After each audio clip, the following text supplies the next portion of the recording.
welcome back to From the Red Carpet. As per usual, I'm Chris Hollywood, and we have a lot of shit to cover.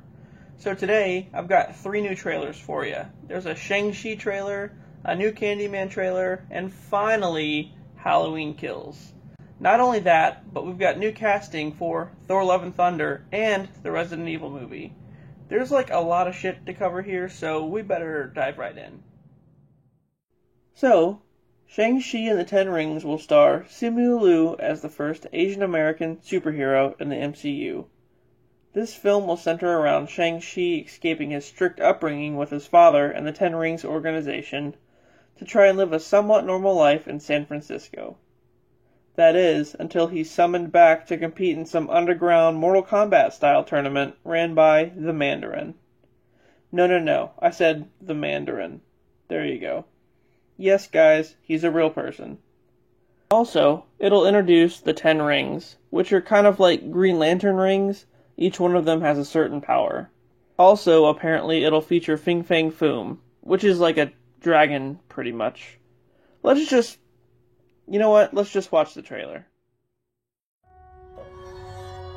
Throughout my life, the Ten Rings gave our family power. If you want them to be yours one day, you have to show me you are strong enough to carry them.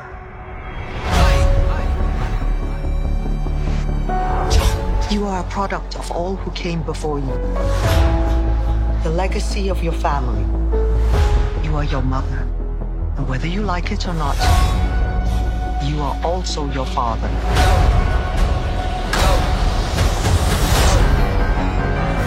I told my men they wouldn't be able to kill you if they tried.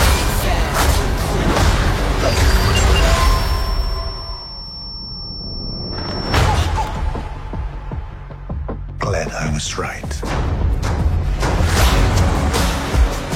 He's just a criminal who murders people. Be careful how you speak to me, boy.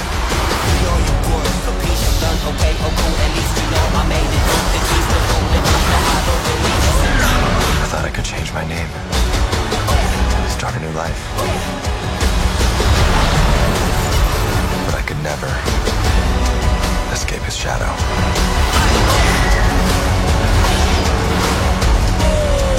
My son, you can't run from your past.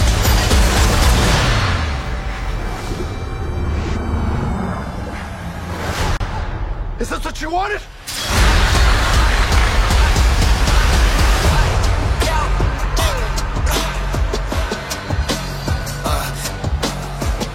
You got this. Thank you.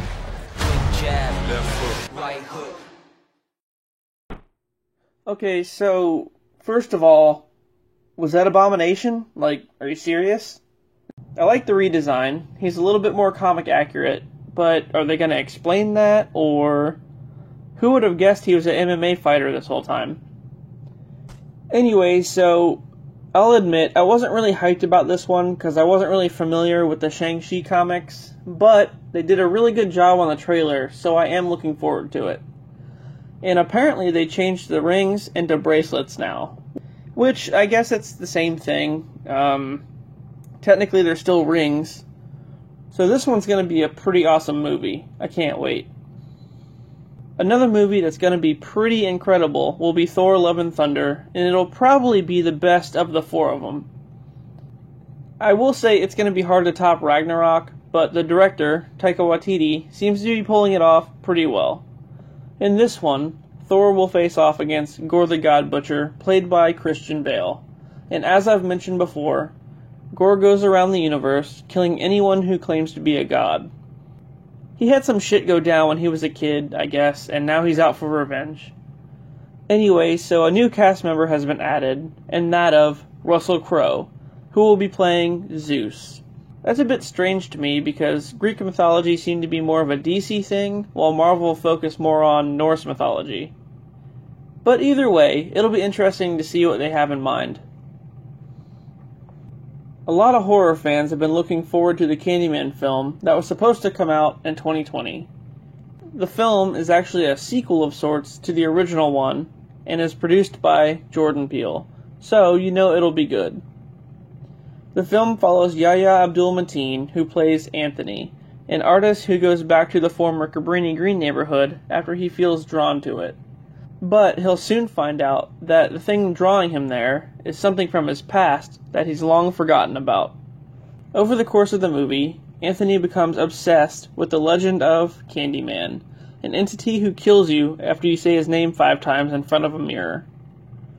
And you know, I have a theory about Anthony, but first, let's just watch the trailer. This is where it all began. The story of Candyman. Local character, he walk around handing out candy to the neighborhood kids. One day, a couple of kids get razor blades in their candy. Police come around. That's when I saw the true face of fear. Get on your knees. Hands, hands, hands. They beat him, tortured him, killed him, right there on the spot. A couple weeks later, more razor blades and more candy. He been innocent.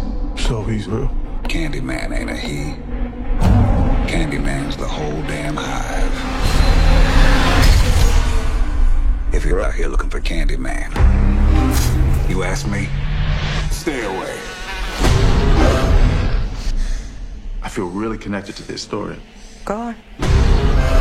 Right here, in this neighborhood, the legend started. And the legend is, if we say his name 5 times while looking in the mirror, we could summon him. Summon the Candyman. Hell no.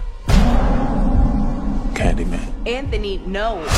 Candyman. Stop. I don't want to get creeped out in my new apartment before bed. Candyman. Black people don't need to be summoning. I dare you. Don't say that. Say his name. Candyman. You better not do that last one. Candyman. You want to be a part of the story, right? No. Say his name. Candyman.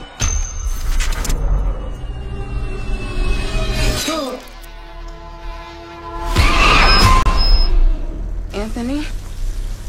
Anthony? Anthony? Are you okay? What the hell is going on? This neighborhood is haunted. I think I made a mistake. I brought him back. Candyman isn't real. He chose you. He has purpose for you. Tell everyone. New to the neighborhood. You should say it. Candyman. Say his name. Candyman!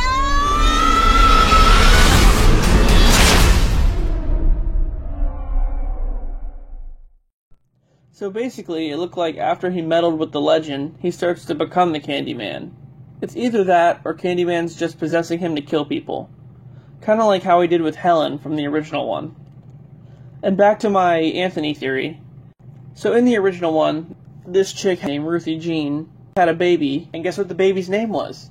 Anthony. So, are they one and the same? I think so, but I guess we're gonna have to wait and see.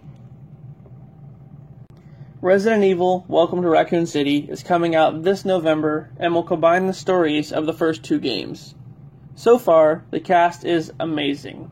We have Hannah John Kamen as Jill, Robbie Amell as Chris, Kaya Scodelario as Claire, and Avon Joji. I still can't say the guy's name, but he's going to be Leon. In addition to this, we have Tom Hopper as Albert Wesker, Neil McDonough as William Birkin, Donal Logg as Chief Irons, Chad Rook as Richard Aiken, Nathan Dales as Brad Vickers, Josh Krudas as Ben Bertolucci, Sammy Azaro as Enrico Marini, and Lily Gao as Ada Wong. So pretty much we already have most of the STARS team and a lot of characters from RE2. But recently we got some new additions, which are Janet Porter as Annette Birkin, Dylan Taylor as Kevin Dooley, Holly D. Barrows as Sherry, and Marina Mazeppa as Lisa Trevor. Holy shit, they actually put Lisa Trevor in here. So like I said, this will be one kick-ass film, And for sure blow those Anderson ones out of the water. I mean, that's not going to be hard to do. And from what it looks like, with all the set photos, the movie's going to be primarily a Resident Evil 2 film with flashbacks to the mansion from Part 1. Either way, it's going to be very exciting. And to close out this episode, I will say, the moment is finally here. We've been waiting and waiting for a Halloween Kills trailer ever since the film was announced, pretty much. And apparently, David Gordon Green and Danny McBride put one together way back before COVID, but then, well, COVID happened. So anyway, here we are. This film picks up moments after the events of Halloween 2018, with Laurie and her family being rushed to the hospital, while Michael's left to burn to death inside of her house. Or is he? We see the return of some OG characters from the 1978 film, like Sheriff Brackett, Nurse Marion Chambers, and even Lindsay Wallace. Tommy Doyle's back as well, but this time he's played by Anthony Michael Hall. Let's go ahead and check it out.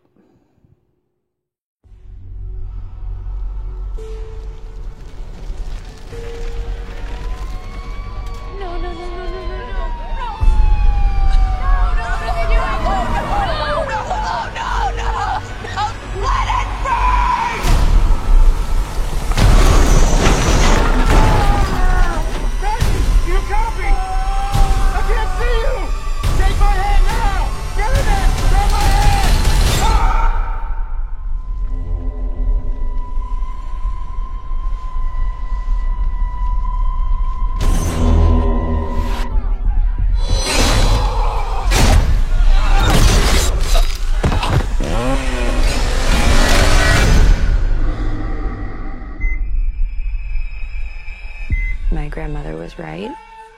The boogeyman was real. It's over. We can't hurt anyone ever again. No one told you. Told me what? Somebody in there? Michael Myers is alive.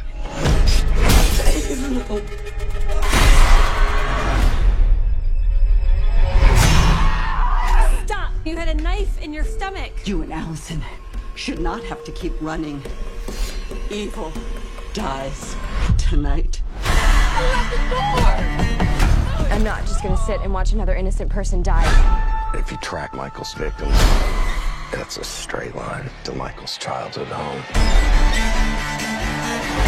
What do we do? We fight. Let's hunt him down. Michael Myers is flesh and blood. But a man couldn't have survived that fire. The more he kills, the more he transcends. Run! Go home now! He's the essence of evil.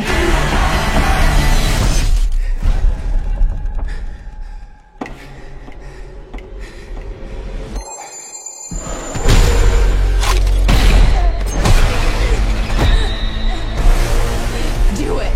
Do it! You want your mask? Come and get it!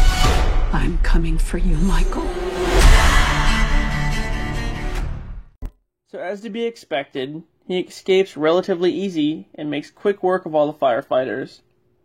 And then, I guess, the town forms like a lynch mob or something to hunt him down. I have a strong feeling Laurie may be hospitalized for like the duration of the film, leaving Karen and Allison to fight the Shape.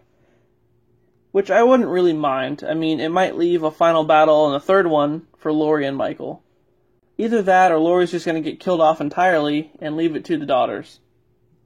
A lot of fans are kind of iffy about Karen, but if you think about it, she's like a closet badass, so it'll be alright.